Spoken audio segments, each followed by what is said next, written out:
Yeah. Here we go, lock it up. Everybody ready? I went from big hair, lots of makeup, to loving myself and my natural beauty. 60 has been pure freedom of understanding that all of those things I was looking for in the world I have in me. The more that I own my self-worth, my self-value, I feel like I've got more to share with people. I do feel the most confident when I'm around people who simply love me.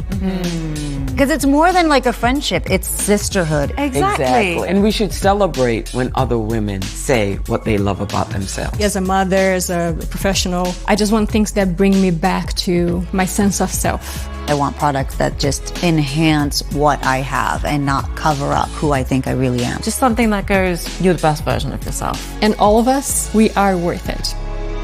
True Match Tinted Balm by L'Oréal Paris.